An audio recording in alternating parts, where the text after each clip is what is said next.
Bienvenue sur Pourquoi pas moi. Je suis Charlotte Desrosiers, rescapée du burn-out, experte en alignement et fondatrice de Pourquoi pas moi. Dans ce podcast, tu découvriras des témoignages authentiques, sans coupe, de celles et ceux qui ont osé écouter leur petite voix et qui ne le regrettent pas. Pourquoi pas moi, c'est aussi le bilan de compétences et de besoins, le raccourci pour t'aligner avec tes besoins, comme mes invités. Une véritable méthodologie finançable avec ton CPF qui a reçu le premier prix du magazine Psychologie. Pourquoi pas moi? L'invitation à écouter ta petite voix. Je suis très heureuse d'accueillir Marion Dubé sur le podcast Pourquoi pas moi à l'occasion du congrès C'est quoi le bonheur pour vous? Marion est conférencière et auteure de la saga de la thérapie du rire, 7 romans à l'humour salvateur qui abordent des thèmes profonds comme l'hypersensibilité, le burn-out et la résilience. Dans cette interview, on va parler de santé mentale, de la puissance du rire comme soutien thérapeutique. Je ne vous en dis pas plus, je vous souhaite la bienvenue dans l'univers de Marion Dubé.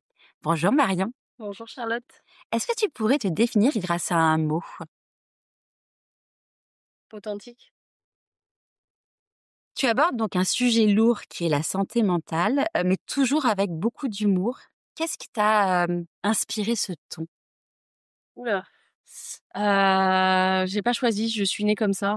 En fait, je pense que c'est vraiment un trait de caractère. Voilà, je suis toujours en contact avec mon ancienne nourrice de quand j'étais petite et souvent quand, je vais lui rendre visite, elle me raconte, l'enfant que j'étais, entre 3 et 6 ans et j'étais un petit clown. Donc en fait, je pense que c'est dans mon ADN de voir, la vie avec le filtre, humoristique. On dit que souvent les clowns ont de la tristesse en eux. Est-ce que ça te parle? Ah bah, c'est tout à fait vrai. C'est tout à fait vrai. Tu parles d'écriture thérapeutique, qu'est-ce que c'est concrètement? Sortir de soi des choses et les coucher sur papier, en fait, c'est, la possibilité et l'opportunité de pouvoir les regarder, d'un autre point de vue et ça me permet aussi, de clarifier mes idées. Une fois que tu les as déposées, tu peux continuer alors que le mental, les pensées, en fait, elles sont en boucle tout le temps, tout le temps, tout le temps et à l'écrit, tu peux pas des pages déjà, ça demande un exercice et du muscle d'écrire. Tu peux pas écrire des pages et des pages pendant des jours et des jours. Mais, une fois que quelque chose est déposé, en fait, vraiment, tu le mets dans la matière et c'est sorti v concrètement de toi. Ouais. Oui, puis C'est en en plus, ça que c'est libérateur, je trouve. puis il y a des études qui disent que quand tu écris avec la main, tu arrives à connecter Exactement. avec des Les parties de ton muscles sont pas cerveau. les mêmes et à un moment donné, c'est ça que je raconte dans mes stages de libération émotionnelle, c'est qu'en fait, au début, donc il y a une consigne, tu écris avec ton esprit, tu dictes à ta main et à un moment donné, le corps prend le relais et tu vois ce qui sort et tu te dis: «Waouh, mon corps a voulu me dire ça que j'avais pas encore monté en conscience, quoi». Ouais, c'est fou, tu vois, j'ai animé un atelier il y a pas longtemps avec mes clientes du bilan de compétences et de besoins et je leur ai montré une slide d'un dessin que j'avais fait il y a 4 ans. J'ai relu le truc et je dis: «Moi, jamais je m'étais mis, voilà, mon objectif, c'est de me sentir en sécurité au début de la création de Pourquoi pas moi?» et j'ai lu le mot et j'étais là. Aujourd'hui, j'ai vraiment cette confiance et cette conscience de devoir être en sécurité. Mais à l'époque, j'avais pas du tout conscientisé mais tu te dis: «Mais Qui était sorti quand même. ouais, Ouais, c'est c'était ouais, hallucinant». ouais, ça m'arrive souvent quand j'écris mes livres, je relis et je me dis: «Waouh, j'avais compris ça quand je l'ai écrit?» parce que là, j'ai l'impression que c'est là que je le comprends en le relisant, quoi. Ouais. D'où, C'est le fait de souvent dater les choses mmh, que tu mets parce que tu te dis: «Mais oui, en effet, ton inconscient sait, mais ton conscient n'a pas forcément envie de voir». c'est ça. Est-ce que toi, d'ailleurs, dans ta vie, il y a des moments où tu te dis ton inconscient savait des choses que tu as vécues, expérimentées, qui t'ont fait souffrir, mais que ton conscient n'était pas capable de voir? Oui, oui, ça m'est arrivé trop souvent et c'est vrai que le fait de l'avoir en papier avec mes livres, bah, là, c'est une preuve, irréfutable, quoi. Je me dis: «En fait, je le savais déjà. Je l'avais pas compris, mais je le savais déjà». Et avant d'écrire ton premier livre, tu faisais quoi? Alors quand j'ai écrit mon premier livre, le premier chapitre en tout cas, j'étais fille au pair aux États-Unis. Donc j'avais à l'époque, 23 ans. Je sortais d'un BTS management des unités commerciales et je j'avais pas envie de rester en France. Je parle de 2008, on était en 2008. Donc je suis partie là-bas, donc une année un peu sabbatique, hein. Et c'est là que j'ai commencé à écrire pour, bah, d'abord le 1er livre en fait qui s'appelle, «Je suis tombée amoureuse de lui le jour où je l'ai quitté». C'était avant tout une lettre d'amour que j'écrivais à un garçon que j'avais quitté, à qui j'avais brisé, ravagé le cœur, pour lui expliquer qu'en fait, je l'aimais et que j'arrivais pas à être heureuse avec lui parce que j'arrivais pas à être heureuse avec moi, en fait.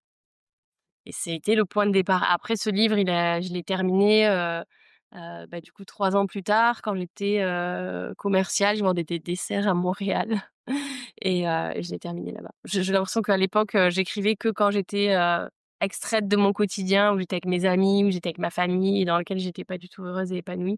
D'être ailleurs, loin de tout, ça me permettait de me retrouver avec moi-même. D'avoir ta bulle. Mmh. Tu as choisi alors, après avoir assisté à ta conférence hier, tu as été un petit peu orientée par Julie apparemment sur le thème de la conférence. Le thème, c'était donc santé mentale, un combat quotidien. Pourquoi ce sujet te touche, particulièrement? Bah, ces mots, ils étaient tellement ils sont tombés tellement juste au bon moment.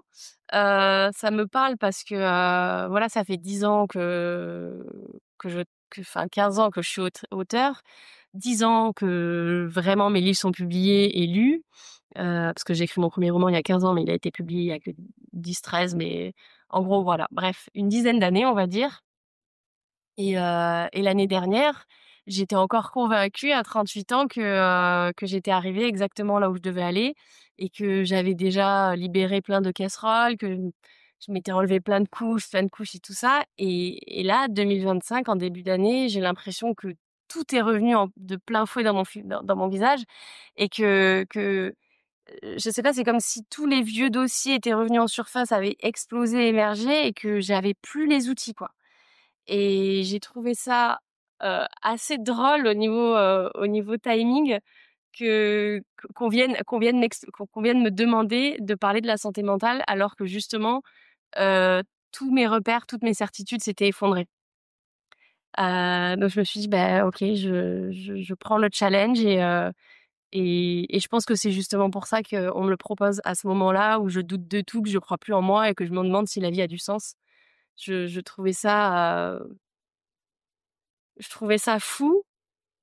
Mais j'ai voulu accepter le challenge, quoi. Et je crois que hier, justement, c'est ça qui a plu aux gens, de montrer qu'en fait, je peux incarner la thérapie par le rire. Je peux être dans la peau, dans la vie, dans la tête de quelqu'un qui est extrêmement joyeux, mais je peux aussi être dans une détresse, extrêmement, grande, certains jours dans ma vie. Que c'est pas linéaire, en fait, et que non, on n'est pas des warriors et non, on n'est pas les super-héros qu'on peut voir sur les réseaux sociaux avec les traits lissés, pas de rides, où tout va toujours bien. Parce que ça, en fait, ça fait croire aux gens qui sont seuls dans leur détresse certains jours, ce qui est pas réel et ce qui est pas vrai. Tu parlais hier, de la meilleure version de toi-même. Ah ouais, en fait, je me souviens ce terme, je l'ai sorti il y a longtemps, mais je sais exactement où c'était. C'était le réveillon, on était, au Maroc, c'était parce que je suis née le 31 décembre, donc c'était mon anniversaire et je me suis dit: «Waouh, mais quand je suis avec vous, je suis» donc mon fils et mon conjoint de l'époque, le père de mon fils et j'étais là: «Quand je suis avec vous, mais je suis tellement la meilleure version de moi-même» et c'est ça que j'ai envie d'offrir au monde. J'ai envie d'offrir au monde la meilleure version de moi-même tout le temps. Mais quelle gifle que je me prends quand c'est pas le cas.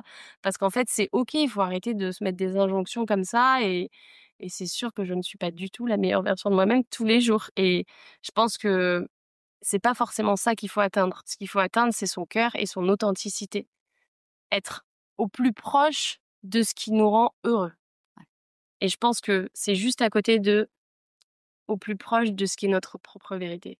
Ça m'a fait sourire quand tu as dit ça parce que quand le père de mes enfants est parti au bout de 17 ans dans un contexte pas très sympa, de trahison, même de double trahison, il m'a dit: «Tu es devenue la meilleure version de toi-même après ton burn-out, mais elle ne me convient pas». Donc ça m'a fait sourire.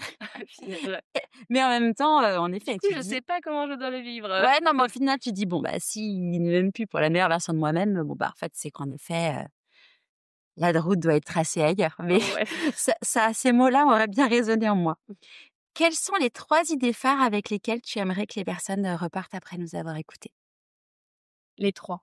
Que le bonheur est là tout de suite maintenant, à leur portée, qu'il n'a pas de définition, donc ça c'est pour la première, autre que la leur. Faut pas laisser, l'autre te dire qu'est-ce qui te rend heureux, qu'est-ce qui te rend heureux, il y a que toi qui peux le savoir. Que tout part de nous, c'est-à-dire que, on se rend pas compte, tel le petit colibri, de l'impact qu'on a sur notre vie et de l'impact à grande échelle qu'on peut avoir. Et ensuite, donc que tout part de nous et l'autre, ce serait une question. Ouais, attends, je t'entendais plus. Pardon. Ouais, vas-y, excuse-moi. Et l'autre, pardon, du coup, le dernier, ce serait une question: «Qu'est-ce que tu as envie de vivre?» Mmh. Demande-toi ça à chaque fois que tu fais un pas dans ta vie. Aujourd'hui, c'est quoi? Maintenant, qu'est-ce que j'ai vraiment envie de vivre? Qu'est-ce qui compte vraiment dans ce qui se passe? Tu as dit reconnaître sa souffrance, ce n'est pas être faible, c'est être humain. Est-ce que tu as un conseil à donner aux personnes qui pensent encore que d'accepter sa vulnérabilité est une faiblesse et non une honte? Bah, il faut du courage pour, se regarder, en face dans un miroir, vraiment, avec toutes ces parts d'ombre, avec, toutes ces failles, heu, ouais, je dirais toutes ces faiblesses, mais c'est pas des faiblesses, en fait, c'est toutes ces particularités. Je pense que ça demande du courage et que, une fois qu'une personne a montré l'exemple, on se rend pas compte de ce qu'on va déclencher chez l'autre. Et tu vois, je voudrais faire justement un parallèle avec ce qui s'est passé hier quand j'étais en conférence et que j'ai dit que, quand Julien m'avait contactée, c'était une période où j'avais envie de mourir et que j'ai demandé à la salle qui dans sa vie a déjà eu envie de mourir et qu'il y a une trentaine, je j'ai pas compté, c'était peut-être plus, hein, une trentaine de personnes qui a levé la main, quoi.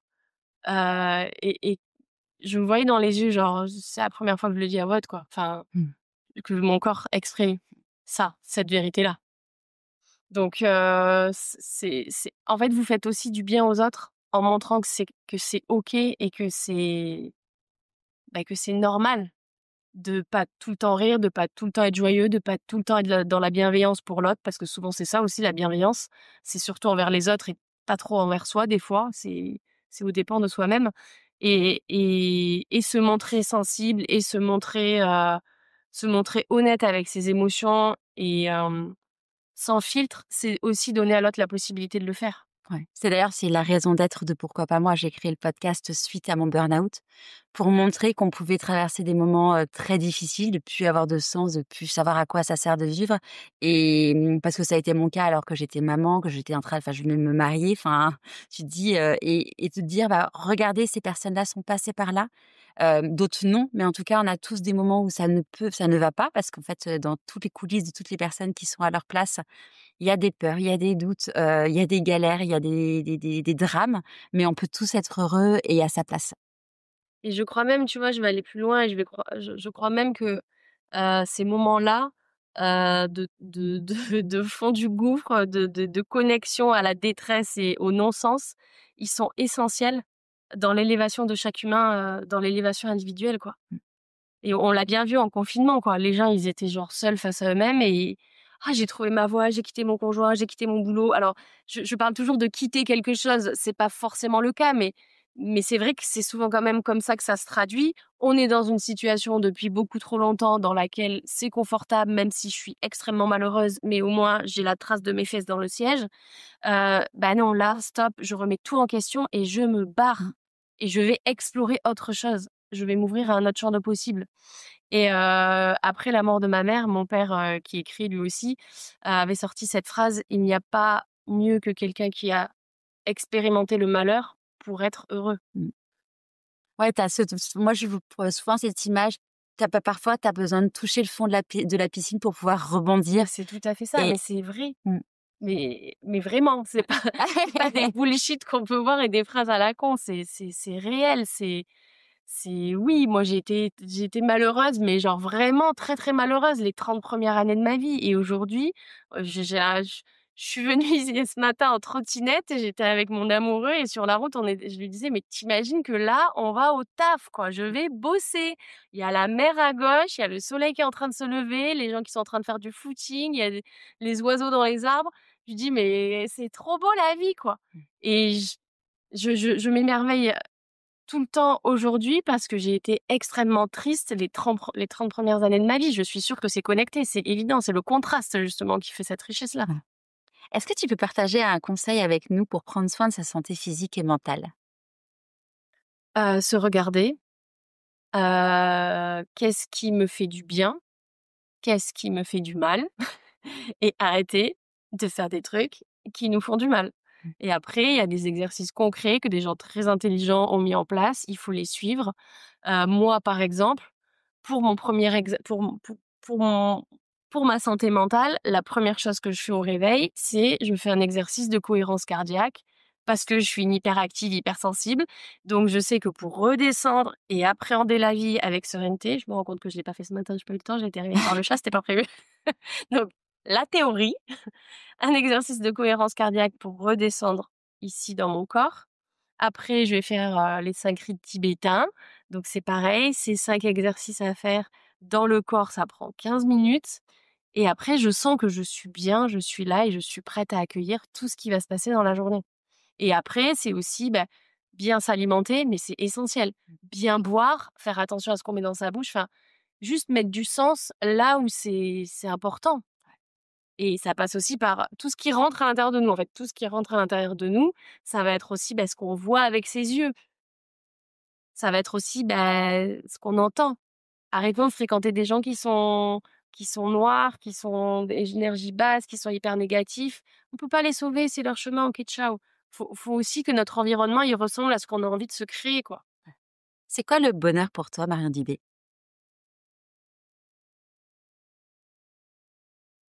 Un exemple concret de ce qui pour OK. La question est ouverte. OK. Je La tiens à réponse préciser qu'il est 8h45 du matin, qu'il y a déjà eu la journée entière avec ta conférence et ton atelier, donc nous sommes tellement fraîches. alors la question est ouverte, la réponse aussi. En fait, qu'est-ce qui te met en joie? Qu'est-ce qui te met en joie, toi? C'est quoi qui te met en joie dans ta vie? Et la réponse, elle est là. Donc moi, qu'est-ce qui me met en joie? Pour répondre à ça, ça va être dans le corps, ça va être au niveau sensoriel. C'est sur ma terrasse, écouter le chant des oiseaux le matin, m'allonger dans l'herbe, hop, je fais ça. Il y a mon chat qui vient se caler sur moi et je prends le temps parce que les animaux, tout comme les enfants, nous ramènent vraiment dans l'ici et maintenant et je caresse mon chat, je prends le temps de juste de l'amour, quoi. Ça, c'est ça le bonheur. Quand le matin, j'ai mon fils qui vient dans le lit et mon chat, je suis là: «OK, ça va être une bonne journée dans tous les cas, quoi». Moi, c'est ça mon bonheur. Qu'est-ce que ça signifie pour toi être aligné? Être aligné, c'est déjà quand tu fais les choses dans un élan pour toi, juste pour toi, entre toi et ton cœur. Hem, Tout simplement quand quand ton corps est dans l'action aligné avec ton cœur, quoi. Quand ce que tu fais, c'est aligné avec ton cœur, c'est aligné avec ton cœur, c'est aligné avec tes valeurs, c'est aligné avec ta vision du monde, avec tes croyances. Mais c'est compliqué parce que pour en arriver là, faut se défaire de beaucoup de couches. Faut se libérer de «je fais les autres parce que j'ai besoin d'être aimé des autres», «je fais ça parce que je culpabilise de l'abandon, d'abandonner cette personne même si elle est néfaste pour moi et je suis OK avec le fait d'abandonner cette personne sans culpabiliser parce que je comprends que c'est son chemin». Ça prend un temps quand même d'être aligné parce que, déjà faut soi-même se libérer. Faut se libérer et il faut revenir ici et après voilà, ouais.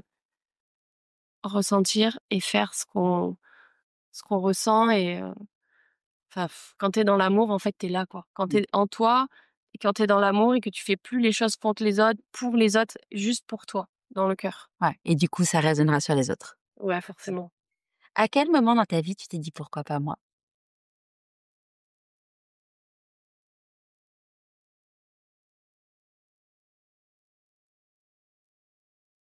Dans les moments les plus sombres, déjà, où il y a cette étincelle où, tu sais, tu es au fond de la piscine, là, comme tu disais, pourquoi moi j'arriverais pas à remonter? Pourquoi je suis dans un taf où je suis pas épanouie et qu'elle, oui, pourquoi pas moi? Pourquoi j'ai un conjoint qui est pas du tout à l'image de ce que j'aimerais qu'il soit, en fait, qui pas qui me mérite pas, mais pourquoi j'ai pas le conjoint que je mérite? Pourquoi elle oui, pourquoi pas moi? Je pense que c'est quand on est dans une situation qui est pas la bonne, et qu'on regarde des gens inspirants qui le sont, célébrités ou pas, juste ça peut être des héros de tous les jours, les regarder agir et se dire: «Bah tiens, ça m'inspire, pourquoi pas moi?»